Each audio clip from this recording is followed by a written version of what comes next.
I think it's ridiculous that Aang and Korra get shat on for the way that they handle things in the Avatar series. I think it's ridiculous. I think it's fucking ridiculous how Aang and Korra get shat on for the decisions that they made as the reincarnation of a motherfucker who started it all. And they get shat on for the decisions that they made as a teen and as a kid. And it's wild when people have these scolding, scorching water ass takes about the way that Aang and Korra both handle things after being told, you have to be the savior of the world. We may or may not give you the training for that. Find some way to deal with it. It's fucking crazy. Korra gets a little less of a pass.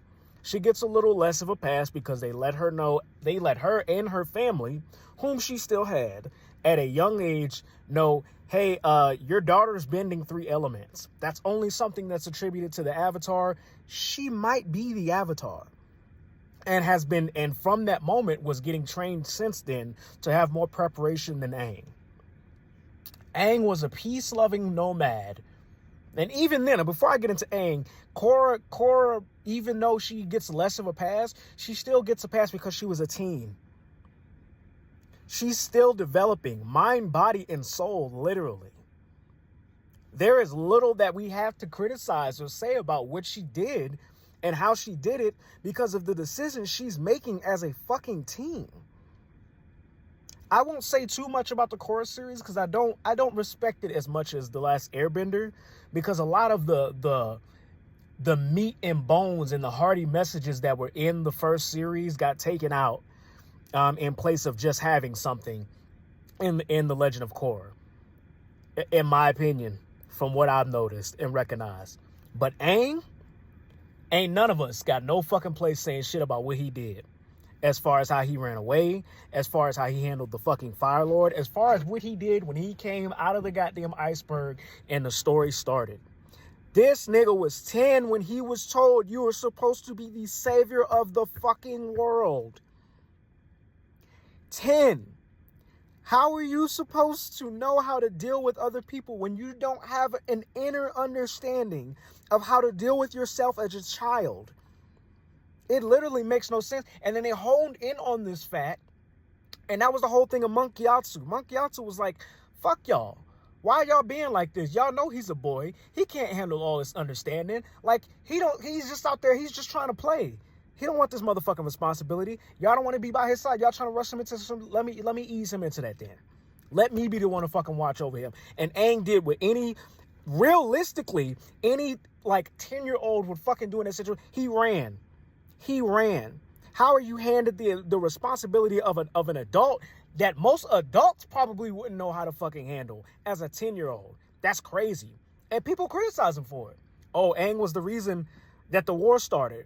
Aang was the reason that things went to shit at the Avatar. No, you sound just as ridiculous as the motherfuckers in the show. Aang was a kid. Aang was not the war. If we really want to go all the way back, we can go all the way back and be like, oh, Avatar won. Sure, that's like the I barely watched the series kind of cop out. The real reason the war started when they did in Aang's time was because of Roku.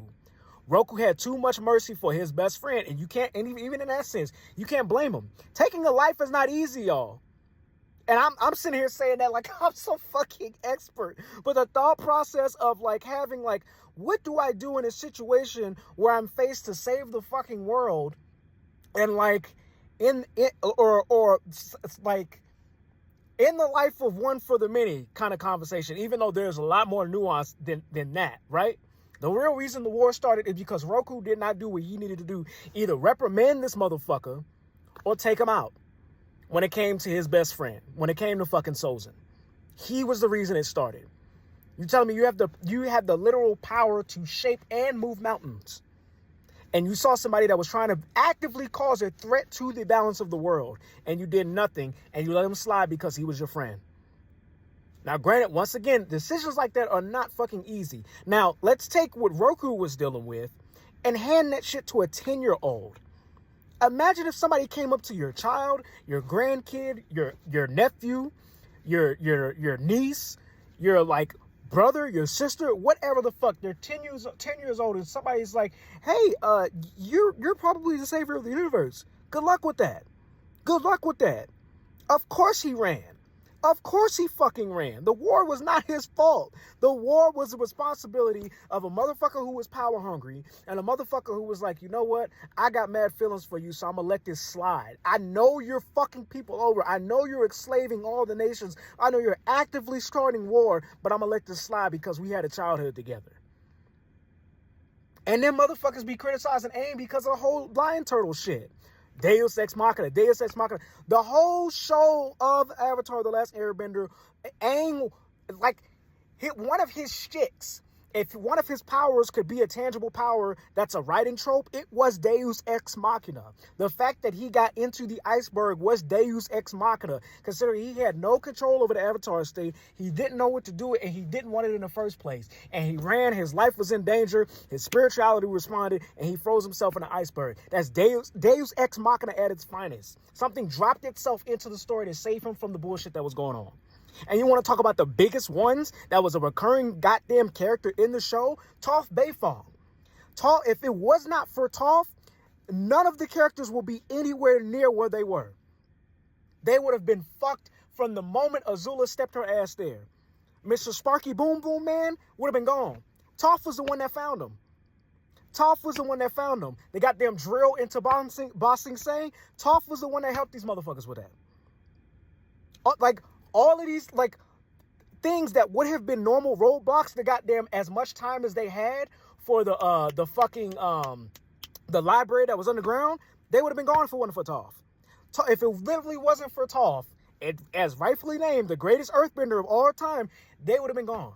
They would have, the metal bending shit, they would have been gone. And y'all are mad because out of nowhere, a lion turtle, even though it's in a show where out of nowhere shit comes out of nowhere. Hello, my cabbages. That's the theme of the fucking show. That's literally the theme of the fucking show. Not like actually my cabbages, but the trope of like shit just coming out of nowhere and being oh so convenient. Oh so convenient.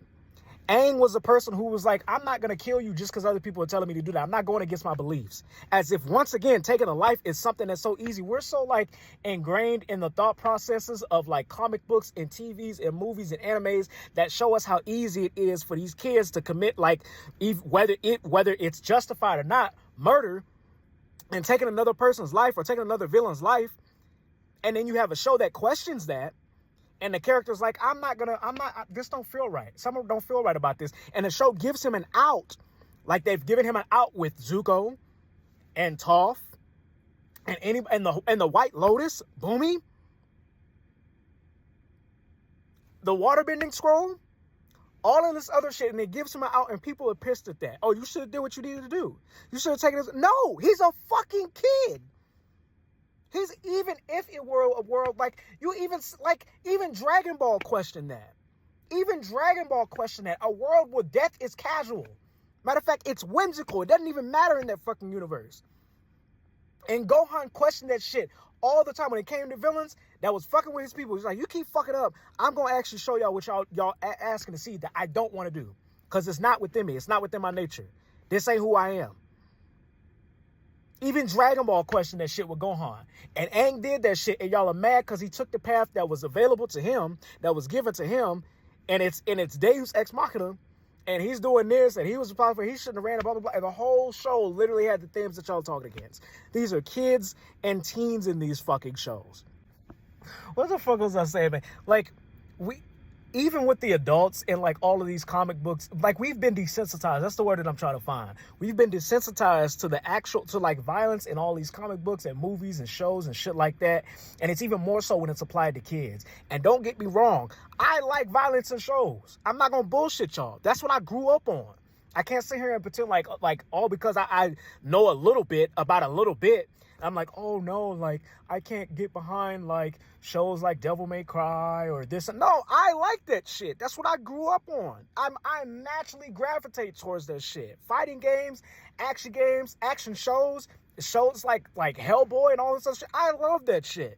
I love that shit. But you can't skirt past the fact that we are too casual with conversations like Aang should have just offed the Fire Lord, a 10-year-old When we really sit and think about that, and then thinking about the actual themes, it's like we forgot what the fucking show was about and the themes of the fucking show. Because then we sit and think about that, and we have this casual attitude of Aang should have just killed the fucking Fire Lord. Like, do we not forget that all of this shit was based off of, like, Eastern philosophies and religions? Based in temples with monks? That type of ideology? Are we watching the same shit? And, like, it's just so easily advocated for, like, hey, just off him. Get rid of him. Not realizing that, one, he was a monk himself that went against that ideology. Two, he was a fucking kid, man. He was a kid. Even for an adult, I think that's what I was trying to circle back to after I paused the video. Even for an adult, that situation, making all of those types of situations, how to handle a world of people, how to unify a world of people, and then how to deal with a threat that's trying to de-unify the people, and whether or not to take its life or capture or reprimand it, or like what the fuck you're actually supposed to do. Like, I know it doesn't technically matter because these are shows, but at some point, we have to acknowledge that the shows and the movies and the TVs and the entertainment and the audios and all the shit that we consume are reflections of how people actually either go about or deal with this shit in life, and how they would think towards this shit in life. So after knowing a little bit about a little bit, it's kind of concerning that motherfuckers are so casual. Like, Aang should have just killed the Fire Lord. Sure, yeah. What do you mean a lion turtle? Oh, he was a monk and didn't want to kill and didn't want to go against his beliefs, and the show found a way for him to get out of that? Nah, that don't sound right. It ain't Marvel enough. It ain't Toriyama enough. He should have did what he had to do. What do you mean he ran at 10? Let's not forget the whole time Gohan is, y'all praising Gohan about the way that he was raised and doing all this shit. He constantly reminded his dad. He constantly reminded these villains. And Piccolo had to remind the uncle, the black uncle, don't care what the fuck y'all say, the black uncle had to remind his fucking dad, your son is not like you. He don't want the same shit. We about to get fucked in our ass, and your son's about to get fucked because you think he's a warrior like you. He ain't like that. You ever thought about that shit before you threw him in the ring? No. But Aang fucked up. Food for thought. I love talking about it. I swear to God, I love talking about fandoms. I love talking about fandoms. I don't watch too much anime anymore.